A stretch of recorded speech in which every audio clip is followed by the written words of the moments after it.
Hello everyone, welcome to civil staff. I am Roshni Gautam. अगर आप HP set 2026 को target कर रहे हैं और इसमें आपका दो पेपर होगा, पेपर 1 एंड पेपर 2।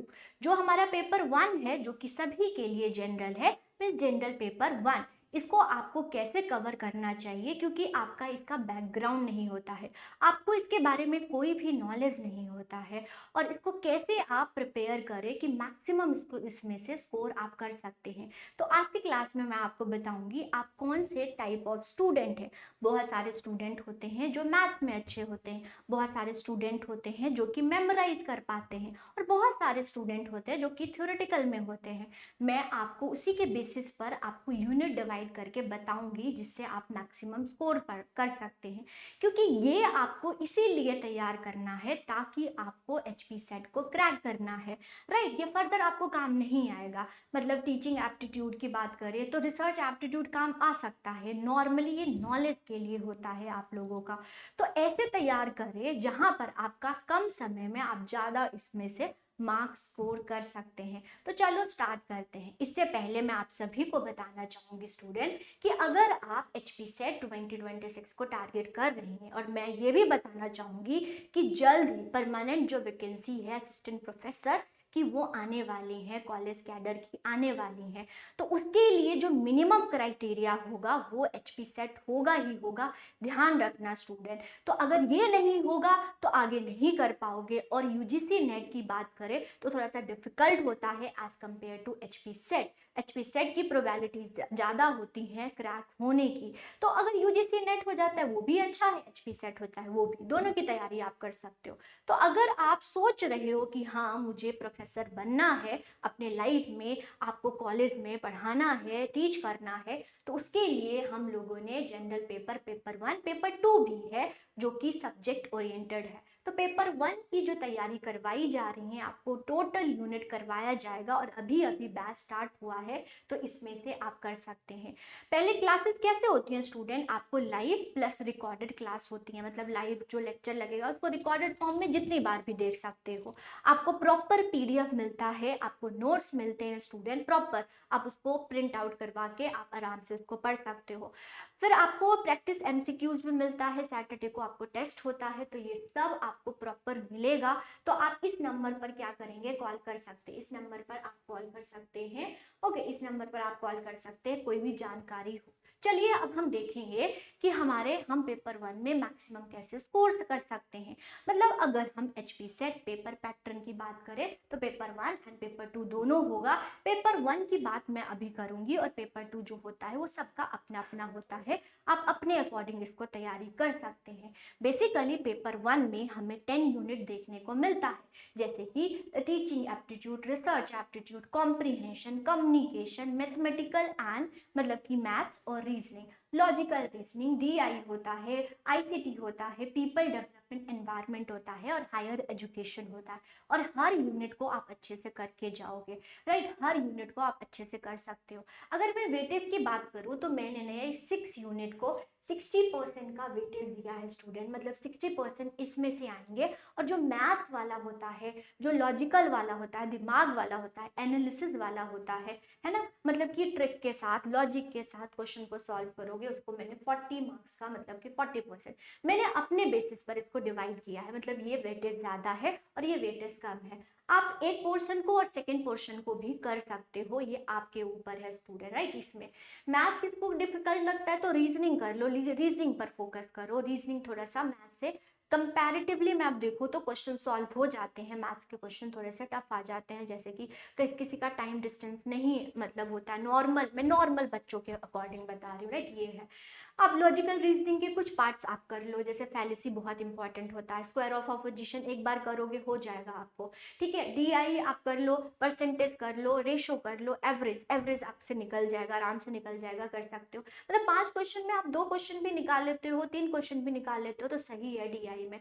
कॉम्प्रिहेंशन सिर्फ प्रैक्टिस करो, आराम से हो जाएगा। तो इस प्रकार से मैंने ना डिवाइड किया है स्टूडेंट। अब हम देखेंगे कि हम कौन से प्रकार ऑफ स्टूडेंट है, कौन से टाइप ऑफ स्टूडेंट है। किसी का कंसेप्चुअल अंडरस्टैंडिंग बेसिस पर ज्यादा होता है, सब अलग होता है, क्योंकि इंडिविजुअल डिफरेंस होता है ना स्टूडेंट, हर कोई अलग है ना, सबका तरीका अलग अलग होता है। उसी के बेसिस पर मैं आपको बताऊंगी, एक्सपीरियंस के अकॉर्डिंग बताऊंगी। तो देखो, किसी का ना कंसेप्चुअल अंडरस्टैंडिंग होता है, तो हमने ना जो टीचिंग एप्टीट्यूड है, रिसर्च एप्टीट्यूड और कम्युनिकेशन, ये ना कंसेप्चुअल, बस मतलब इसमें कोई भी रटना नहीं पड़ेगा, कोई भी चीज ना आपको एक बार समझना है और उसी के बेसिस पर क्वेश्चन करना है। मीन्स इसमें से डायरेक्ट क्वेश्चन आपको देखने को नहीं मिलेगा स्टूडेंट, मतलब आपने इस यूनिट को समझना है और क्वेश्चन आपको आ जाएंगे। टीचिंग से तो बिल्कुल भी डायरेक्ट क्वेश्चन नहीं आएगा, रिसर्च से मैं आपको आइडिया दे दूंगी कि हाँ ऐसे ऐसे चीजें आती हैं तो उसको टिक कर सकते हो। कम्युनिकेशन में अगर हम एचपी सेट की बात करें तो डायरेक्ट क्वेश्चन आया हुआ था, लेकिन यूजीसी नेट की बात करो तो उसमें इनडायरेक्ट क्वेश्चन आता है। ठीक है, तो ये हम, अगर आप इस टाइप ऑफ स्टूडेंट हो तो आप इस यूनिट को ऐसे तैयार करोगे, क्योंकि ये ना कंसेप्चुअल बेस है, फिर से बता रही हूँ, समझना होता है, उसी के बेसिस पर आप क्वेश्चन को क्रैक करेंगे। फिर आता है लॉजिकल, मैथमेटिकल, ये वाले। अगर इस टाइप ऑफ स्टूडेंट हो आप, मतलब कि आपको मैथ्स रीजनिंग बहुत अच्छा लगता है, और अच्छी बात है स्टूडेंट, आपका डीआई अच्छे से हो जाएगा, लॉजिकल रीजनिंग अच्छे से हो जाएगा, मैथ्स अच्छे से हो जाएगा, रीजनिंग अच्छे से हो जाएगा। रीजनिंग एंड लॉजिकल रीजनिंग में डिफरेंस होता है, समझिएगा स्टूडेंट। इसको लॉजिकल रीजनिंग को भी हमने दो प्रकार में डिवाइड किया हुआ है सिलेबस में। एक होता है आपको ट्रिक बेसिस पर, मतलब वेस्टर्न लॉजिक होता है, इंडियन लॉजिक होता है। तो जो जो नॉर्मल, जैसे स्क्वायर ऑफ अपोजिशन हो गया, फैलेसी हो गया, ये सब आप आराम से कर लोगे। इंडियन लॉजिक में थोड़ा सा रटना पड़ता है, वो भी आप कर लोगे एक बार, मतलब कि ध्यान से समझोगे स्टूडेंट। ठीक है, ये है, स्टार्टिंग में सभी को डिफिकल्ट लगता है, फिर धीरे धीरे समझ आ जाता है। तो मैथ्स अगर लॉजिकल और डीआई, मतलब अगर आप मैथमेटिकल में अच्छे हो, आप क्वेश्चन को समझ करके क्वेश्चन को सॉल्व कर सकते हो, तो आप इस यूनिट पर फोकस कर सकते हो। अगर आप रिटेंटिव, मतलब कि आप याद बहुत अच्छे, बहुत सारे स्टूडेंट होते हैं, मैम हम आप मुझसे रटवा लो, मैं रट सकता हूँ, मैं रट लेती हूँ, ऐसा होता है। तो यह स्टूडेंट जो आईसीटी है, ये आपको हाई मेमोरी रिटेंटिव, मतलब कि आप याद मेमोराइज कर सकते हो। तो आईसीटी हो गया, पीपल डेवलपमेंट एनवायरनमेंट, इसमें पोल्यूशन होते हैं, पोल्यूशन के टाइप होते हैं, कौन कौन सी डिजीज होती हैं, कौन कौन सी कन्वेंशंस हैं, ये सब आपको एनवायरनमेंट के बारे में नॉलेज होना चाहिए।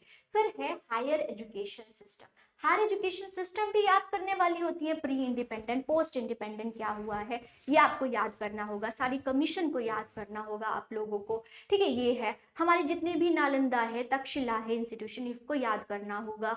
कुछ जो है स्किल होता है, कन्वेंशनल होता है, नॉन कन्वेंशनल होता है, ओरिएंटल जो एजुकेशन सिस्टम होता है, ये आपको करना होता है हायर एजुकेशन में, समझ रहे हो। तो ये रिटेंटिव वाला जो है यूनिट है, तो ऐसे ही मैंने इसको डिवाइड किया है।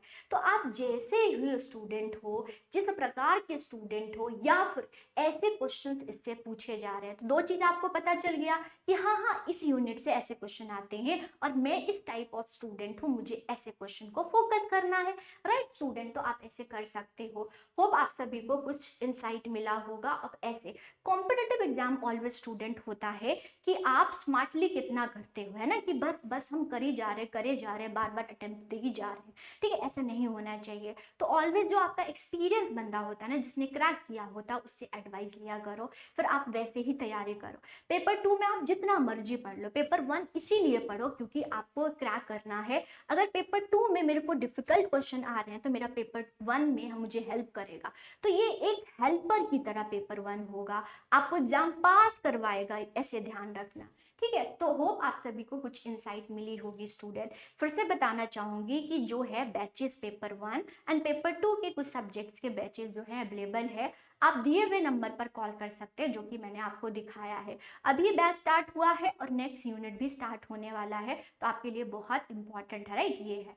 तो आप इसको तैयारी कर सकते हो। कोई भी डाउट होता है, कोई भी सजेशन होता है तो चैट बॉक्स में लिख सकते हो स्टूडेंट। ओके, पूरी टीम आपकी हेल्प करेगी। चैनल पर नए होंगे तो चैनल को सब्सक्राइब कर दीजिएगा, बेल आइकन को प्रेस कर दीजिएगा। कोई भी डाउट होता है तो चैट बॉक्स में पूछ सकते हैं। Thank you.